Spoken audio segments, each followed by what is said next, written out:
आज टॉपिक है मेरा कार्बन डाइऑक्साइड फर्टिलाइजेशन। इसी को ही अपन यहाँ पे कार्बन फर्टिलाइजेशन भी कहा जाता है। कार्बन फर्टिलाइजेशन को ही यहाँ पे कार्बन निषेचन भी बोलते हैं। कार्बन का जो मेन स्रोत रहता है वो क्या होता है, अपना सॉइल होता है। सॉइल से ही अपन इसको क्या करते हैं, कार्बन का उत्सर्जन करते हैं, है ना। तो कार्बन जो होता है वो रंगहीन और गंधहीन गैसेस होती है, गैस के फॉर्म में पाई जाती है। ठीक है, सामान्य ताप और दाब पर क्या रहता है, ये एक गैस होता है, गैसेस होता है ना। तो कार्बन का जो कार्बन डाइऑक्साइड का स्ट्रक्चर देखना है यहाँ पे, तो वो कैसे होता है, इसमें कार्बन के एक एटम, है ना, कार्बन के एक एटम और उसमें ऑक्सीजन के दो मॉलिक्यूल्स, है ना। कार्बन के एक, ऑक्सीजन के दो मिलके किसका निर्माण करेंगे, कार्बन डाइऑक्साइड का बनाएंगे, है ना। कार्बन जो होता है वो क्या करते हैं, पृथ्वी पर जीवन के लिए बहुत ही क्या होता है, ये आवश्यक होता है ना।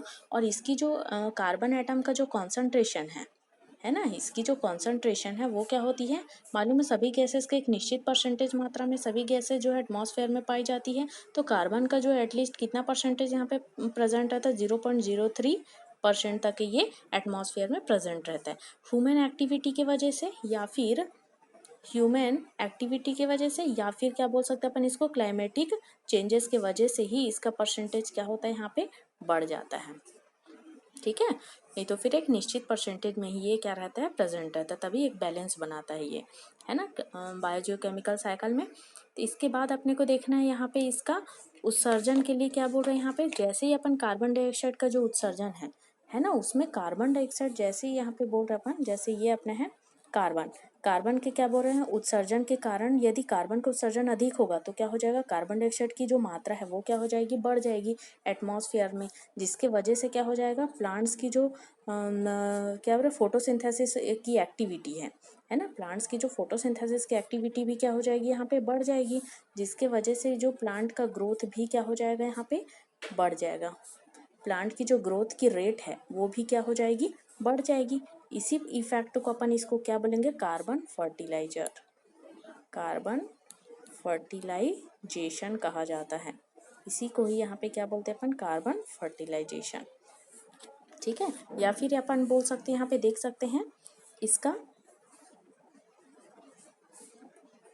एटमॉस्फेयर में क्या बोल रहे हैं, कार्बन डाइऑक्साइड की मात्रा के कारण, कॉन्सेंट्रेशन के कारण, जैसे कार्बन एटमॉस्फेयर में हमारे कार्बन डाइऑक्साइड की जो कॉन्सेंट्रेशन है उसके बढ़ने के कारण क्या बोल रहे हैं यहाँ पे, प्लांट की जो ग्रोथ है वो भी बढ़ जाएगी, है ना। प्लांट की जो ग्रोथ की जो रेट है वो भी क्या हो जाएगी, यहाँ पे बढ़ जाएगी, जिसके वजह, इसको क्या बोलते हैं, दोनों के कारण, इसके एटमॉस्फेयर में कॉन्सेंट्रेशन की मात्रा ज़्यादा होने के कारण प्लांट की ग्रोथ की रेट भी बढ़ जाएगी। क्यों, क्योंकि प्लांट में क्या बढ़ जाएगी, फोटोसिंथेसिस की दर बढ़ जाएगी, जिसके कारण क्या हो जाएगा, यहाँ पे कार्बन फर्टिलाइजेशन इसको कहा जाता है। कार्बन फर्टिलाइजेशन या फिर कार्बन डाइऑक्साइड फर्टिलाइजेशन भी कहते हैं।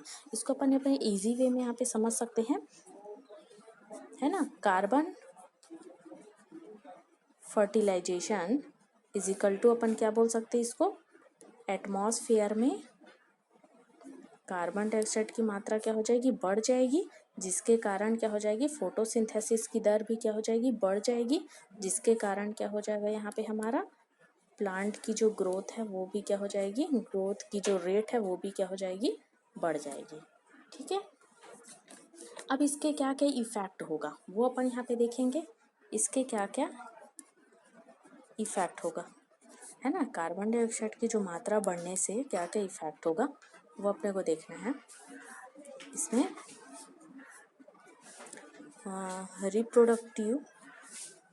रिप्रोडक्टिव बायोमास की जो ग्रोथ है ना, रिप्रोडक्टिव बायोमास की ग्रोथ के साथ साथ क्या हो जाएगा हमारा, यहाँ पे वेजिटेटिव बायोमास की ग्रोथ भी क्या हो जाएगी, बढ़ जाएगी। ठीक है, एटमॉस्फेयर में ये बढ़ने के कारण इसके क्या क्या इफेक्ट दिखाई देंगे वो है, जैसे ही अपने एटमॉस्फेयर में कार्बन डाइऑक्साइड की मात्रा बढ़ जाएगी, जिसके कारण रिप्रोडक्टिव बायोमास की ग्रोथ भी बढ़ जाएगी, इसके साथ साथ वेजिटेटिव बायोमास की ग्रोथ रेट भी बढ़ जाएगी। इसके अलावा बोल रहे हैं यहाँ पे कार्बन, सेकंड है इसमें कार्बन एनरिचमेंट, है ना। कार्बन एनरिचमेंट के दौरान भी क्या हो जाएगा हमारा, प्लांट की जो पत्तियों हैं, है ना, प्लांट की पत्तियों में क्या हो जाएगी, यहाँ पे कार्बन और नाइट्रोजन दोनों का रेशियो भी क्या हो जाएगा, यहाँ पे बढ़ जाएगा। ठीक है, इसके ये सारे इफेक्ट को क्या बोलेंगे, ओवरऑल यदि अपन देखेंगे तो एटमॉस्फेयर में क्या हो जाएगी, कार्बन की जो लेवल है या उसकी जो कंसंट्रेशन है वो बढ़ने के कारण प्लांट में फोटोसिंथेसिस दर बढ़ जाएगी, जिसके कारण क्या हो जाएगा, इसमें प्लांट की ग्रोथ भी बढ़ जाएगी। और ये सब को अपन यहाँ पे बोलेंगे कार्बन फर्टिलाइजेशन।